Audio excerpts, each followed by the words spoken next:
Hello guys. तो guys कैसे हो सब। तो गाइस आज हम लोग करने वाले हैं ड्रीम वर्ल्ड। एक सुपरमैन फैन मेड स्टोरी है।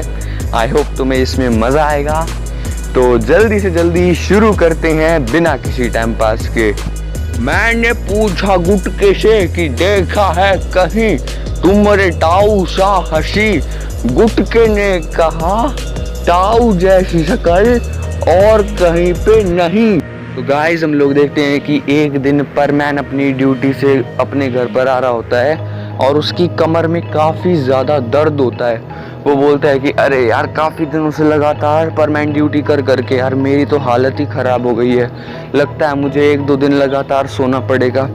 परमैन की हर एक बॉडी पार्ट बहुत ही ज़ोर ज़ोर से दर्द कर रहा था। अबे बेटे गुटखा खा लो सब कुछ ठीक हो जाएगा। अबे यार इस बुनूस बुड्ढे को हर दवाई गुटखा नहीं होती ताऊ।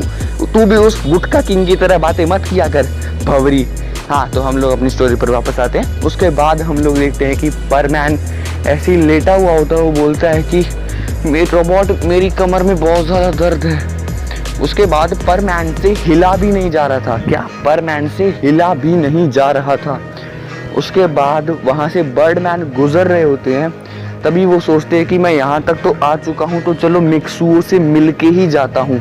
काफ़ी दिनों से मैं मिक्सुओ से मिला नहीं हूँ। उसके बाद हम लोग देखते हैं कि बर्डमैन फाइनली मिक्सुओ के घर जाते हैं और वहाँ जाने के बाद हम लोग देखते हैं कि मिक्सुओ बेड पे लेटा हुआ होता है। और तभी बर्डमैन पूछते हैं कि क्या हुआ मिक्सुओ, तुम ऐसे क्यों लेटे हुए हो। उसके बाद मिक्सुओ बताता है कि काफ़ी सारी परमैन ड्यूटीज करने के बाद उसकी बॉडी बहुत ही बुरी तरीके से पेन कर रही थी। उसके बाद बर्डमैन अपने पॉकेट से एक गन निकालते हैं और बोलते हैं कि ठीक है चलो मैं तुम्हारा इलाज करता हूँ। उसके बाद भाई साहब परमैन तो डर जाता है। बोलता है कि नहीं बर्डमैन मैं ठीक हूँ। तभी बर्डमैन बोलते हैं शांति रखो, मैं तुम्हें जानवर नहीं बना रहा हूँ, मैं बस तुम्हें सुला रहा हूँ कुछ दिनों के लिए ताकि तुम ठीक हो जाओ। उसके बाद हम लोग देखते हैं कि परमैन बोलते हैं ओके बर्डमैन। उसके बाद बर्डमैन परमैन को शूट कर देते हैं और परमैन एक गहरी नींद में एक सपने में चला जाता है और वो उसे अपने बेड पे लेटा देते हैं। और उसके बाद बर्डमैन भी वहाँ से चले जाते हैं। अगले दिन हम लोग देखते हैं कि पाको परमैन ड्यूटी पर आती है। वो बोलती है कि आखिर भी परमैन गया कहाँ पर। उसके बाद पायान और बूबी बोलते हैं कि हाँ मेरी जेब में रखा है ले ले। अरे तेरे को गुटखा बेचा पैसे तो दे। अबे ताऊ क्या हो गया। अब बेटा माफ कर दो गलती से इधर उधर निकल जाता हूँ। ये मनुष्य बुढ़ा पैसे नहीं दे रहा था खाने के बाद। अबे यार इस मनुष्य बुढ़े को कोई काम धंधा नहीं है, बस मेरी वीडियो में विमल गुटखा ये सब गुस्साना होता है। चलो इसे तो वीडियो के एंड में देखते हैं। फिलहाल स्टोरी पर वापस आते हैं कंट्रोल। उसके बाद हम लोग देखते हैं कि उसके बाद बूबी और पायान बोलते हैं कि हमें भी नहीं पता पाको आखिर ये परमैन चला कहाँ पे गया। उसके बाद पाको क्या करती है कि पाको अपने साथ पायान और बूबी को लेके जाती है और मिक्सुओ के घर पे जाने के बाद मिक्सुओ का रोबोट खिड़की खोलता है और पाको बोलती है आखिर ये मिक्सुओ गया कहाँ पर। उसके बाद हम लोग देखते हैं कि मिक्सुओ बेड पे लेटा हुआ होता है। उसके बाद हम लोग देखते हैं कि पाको जैसे ही मिक्सुओ के पास जाती है वो देखती है कि मिक्सुओ काफ़ी गहरी नींद में सोया हुआ है। उसके बाद पाको को उस पर गुस्सा आ रहा था। वो बोलती है कि हम यहाँ पर पेट्रोलिंग ड्यूटी कर करके थक चुके हैं और ये यहाँ पे आराम कर रहा है। उसके बाद परमैन का रोबोट बोलता है कि उसे उठाना मत, बर्डमैन ने उसे सुला दिया है, अभी वो कुछ 1-2 दिनों तक नहीं उठने वाला। उसके बाद पाको बोलती है क्या ये कुछ दिनों तक नहीं उठने वाला, तो परमैन ड्यूटी कौन करेगा यार, इतनी सारी परमैन ड्यूटी हम अकेले तो नहीं कर सकते। उसके बाद हम लोग देखते हैं कि पायान और बूबी बोलते हैं कि ठीक है आज मैं उस साइड की पेट्रोलिंग ड्यूटी करूँगा। उसके बाद पायान और बूबी मिक्सुओ के घर से चले जाते हैं। उसके बाद पाको मिक्सुओ को घूरे जा रही है। उसके बाद मिक्सुओ का रोबोट बोलता है कि पाको वो अभी सो रहा है, प्लीज़ उसे छोड़ दो अकेला। तभी पाको बोलती है कि मैं ये देखना चाहती हूँ कि आखिर ये क्या सपना देख रहा है। उसके बाद हम लोग देखते हैं कि वहाँ पर बर्डमैन आते हैं और बर्डमैन बोलते हैं कि अच्छा तो तुम मिक्सुओ का सपना देखना चाहती हो पाको। तभी पाको बोलती है कि हाँ मैं मिक्सुओ का सपना देखना चाहती हूँ। उसके बाद हम लोग देखते हैं कि बर्डमैन वहाँ पर एक टेलीविज़न रखते हैं और एक एंटीना मिक्सुओ के माथे पर रख देते हैं। वो बोलते हैं कि अब मिक्सुओ जो भी सपना देखेगा वो हमें इस टेलीविज़न पर दिखाई देगा। उसके बाद हम लोग देखते हैं कि मिक्सुओ सपने के अंदर एक खाली सड़क से जा रहा था।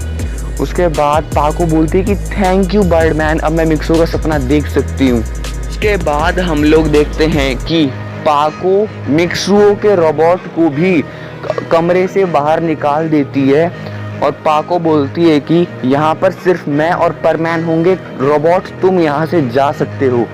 उसके बाद वो रोबोट को भी कमरे से बाहर निकाल देती है, जिसकी वजह से अब वो कमरे में अकेली थी और वो परमैन का सपना देखे जा रही है। अब सुबह से शाम हो चुकी है। हम लोग देखते हैं कि मिक्सुओ के सपने में एक ट्विस्ट आ जाता है। मिक्सुओ के पीछे कुछ लोग भाग रहे होते हैं और तभी वो जोर से चिल्लाता है सपने के अंदर, पाको मुझे बचा लो। उसके बाद हम लोग देखते हैं कि पाको वहाँ पर आ जाती है और पाको बोलती है कि अगर तुम आगे बढ़े तो मैं तुम्हें नहीं छोड़ूंगी। उसके बाद हम लोग देखते हैं कि सपने में ही कोई एक बहुत ही तेजी से आवाज़ आती है कि हम तुम्हें नहीं छोड़ेंगे, और उनके आसपास काफ़ी सारे लोग आ जाते हैं और वो और कोई नहीं पुलिस होते हैं। उसके बाद पुलिस उन लोगों को पकड़ के ले जाती है और पाको और परमैन ऐसे ही एक खाली सड़क पर घूम रहे होते हैं। तभी हम लोग देखते हैं कि गलती से उनके हाथ टच होने लगते हैं, जिसकी वजह से दोनों के ही गाल लाल होना शुरू हो जाते हैं। उसके बाद परमैन बोलता है कि अगर हाथ पकड़ना है तो सीधे पकड़ो ना, ऐसे इनडायरेक्टली क्या कह रही हो। उसके बाद पाको बोलती है क्या, मैं तुम्हारा हाथ पकड़ने के लिए मरी नहीं जा रही हूँ। तभी उसके बाद हम लोग देखते हैं कि मिक्सुओ बोलता है ठीक है चलो। उसके बाद हम लोग देखते हैं कि थोड़ी आगे जाने के बाद परमैन और पाको एक दूसरे का हाथ सच्ची में ही पकड़ लेते हैं और उसके बाद वो एक खाली सड़क पर चल रहे हैं। और थोड़ी ही देर बाद हम लोग देखते हैं कि मिचिको जो होती है ना, वो परमैन को प्रपोज कर देती है। अब पाको यही देखना चाहती थी कि परमैन अपने सपने के अंदर क्या देखता है। उसके बाद हम लोग देखते हैं कि मिचिको बोलती है कि अगर परमैन तुम मेरे नहीं हुए ना तो मैं तुम्हें किसी और का भी होने नहीं दूंगी।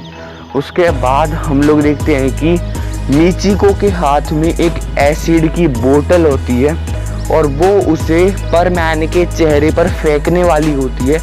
तभी पाको आती है और उस एसिड की बोतल को पकड़ के मिचिको के चेहरे पे ही डाल देती है। अरे गोल्ड डिगर का जल गया जल गया जल गया डल गया। अबे टोनी कक्कड़ की तरह गाना बंद कर मनुष्य बुढ़े। तो गाइज अगर आप लोग मतलब कि मेरी स्टोरीज आपको पसंद आती हैं तो हमारे बाकी के चैनल्स भी सब्सक्राइब ज़रूर कर लेना। ये देखो ये रहे, दोनों के पेज भी दिखा देता हूँ, एक है 6 मैन आर्मी और एक है 9 मैन आर्मी, लिंक डिस्क्रिप्शन में, जल्दी से जाके सब्सक्राइब कर लो। धन्यवाद। के बाद हम लोग देखते हैं कि जैसे ही वो एसिड की बोतल मिचिको के चेहरे पर गिरती है, मिचिको का पूरा चेहरा जल जाता है और मिचिको वहाँ से रोते रोते भाग जाती है। उसके बाद परमैन बोलता है कि थैंक यू पाको, तुमने मुझे बचा लिया। उसके बाद हम लोग देखते हैं कि परमैन पाको को प्रपोज कर देता है सपने में, और ये मतलब कि ऐसा मोमेंट था जो पाको जैसी देखती है उसकी आंखें भर आती हैं बिल्कुल, और पाको उसे हाँ कर देती है। उसके बाद परमैन बोलता है कि क्या तुम मुझे अपना चेहरा दिखाओगी पाको। उसके बाद पाको बोल देती है कि नहीं, मैं तुम्हें अपना चेहरा नहीं दिखा सकती परमैन, ऐसी कुछ पर्सनल इश्यूज़ हैं। उसके बाद परमैन बोलता है कि ठीक है, मैं तुम्हें ज़्यादा फोर्स नहीं करना चाहूँगा।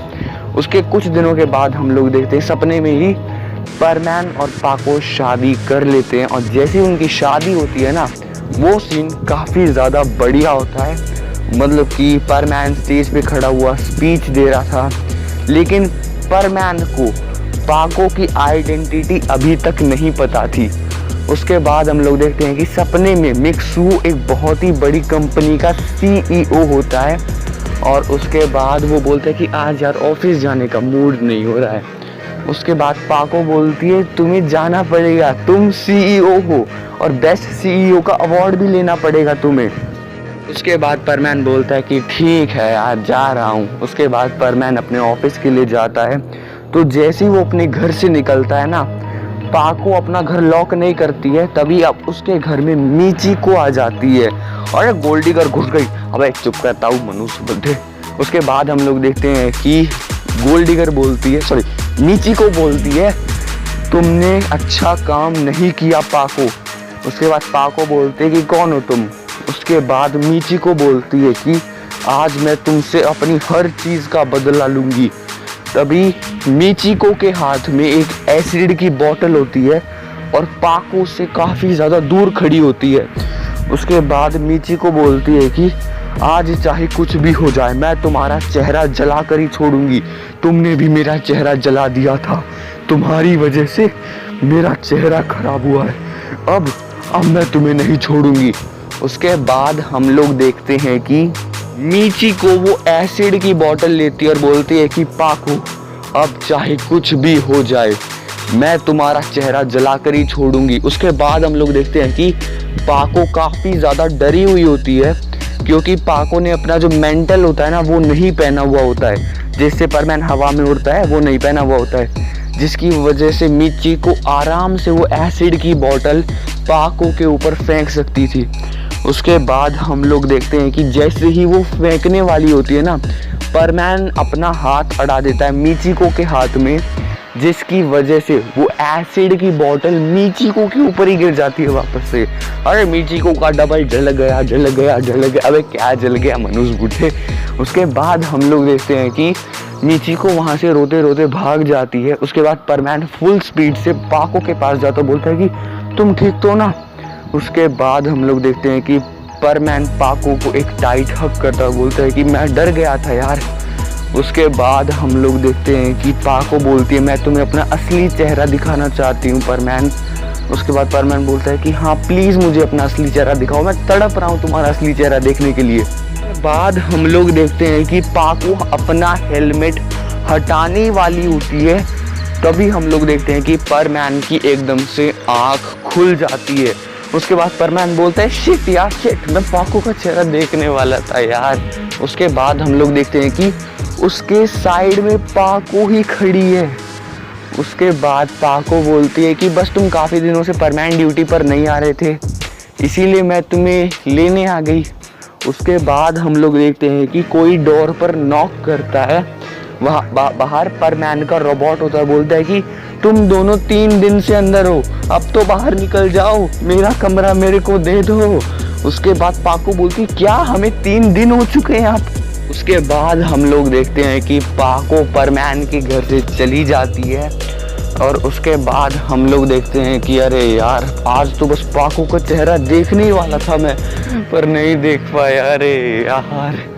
उसके बाद हम लोग देखते हैं कि रोबोट बोलता है कि मुझे शायद पाको का फेस पता है, पाको शायद से हाँ गोल्डीगर है। उसके बाद परमैन बोलता है तू रुक देर को मैं बताता हूँ। उसके बाद परमैन अपना परमैन सेट पहन लेता है और रोबोट के पीछे भागना शुरू कर देता है।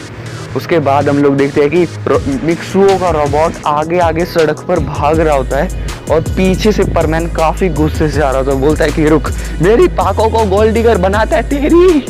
और मिक्सो का रोबोट बोलता है अरे गलती हो गई माफ कर लो। तो गाइस इसी के साथ आज की स्टोरी ख़त्म करते हैं। अगर तुम्हें ये स्टोरी पसंद आई तो यार लाइक मारो, एम करते हैं 500 लाइक्स के लिए। तो गाइस अब मैं भी जा रहा हूँ, मुझे उस गुटका किंग की बजानी है। बाय। अबे वो ताऊ कहाँ पे चला गया, उसे नहीं पता। I am gutka king. अबे कौन है तू? तुझे नहीं पता, आई एम गुटका किंग। अबे यार इसे एक और बार बोलूंगा ये यही बात रिपीट करेगा। हाँ तो मैं आपसे एक बात बोलने आया था, ताऊ ने ऐसा क्या कर दिया जो आप उसके पीछे भाग रहे हो? तुम्हारा ताऊ मेरे मुंह पे गुटका थूक के भाग रहा था। अच्छा उसने आपके मुंह पे गुटका थूक दिया, कोई बात नहीं कोई बात नहीं। अच्छा ताऊ बाहर आ जा, और मुखिया भैया आप भी बाहर आ जाइए। इन सबको बाहर क्यों बुला रहा है? हाथ पकड़ो बे इसके। ये क्या कर रहा है तू, ये क्या कर रहा है? तेरी तीसरी टांग काट रहा हूँ ताकि तू ज्यादा उड़े ना। ये हाथ पकड़ो बे इसके। नहीं मेरे हाथ छोड़ दो, मेरी तीसरी टांग मत काटो प्लीज। अरे काटो जल्दी काटो इसकी। हाँ भैया काटो काटो।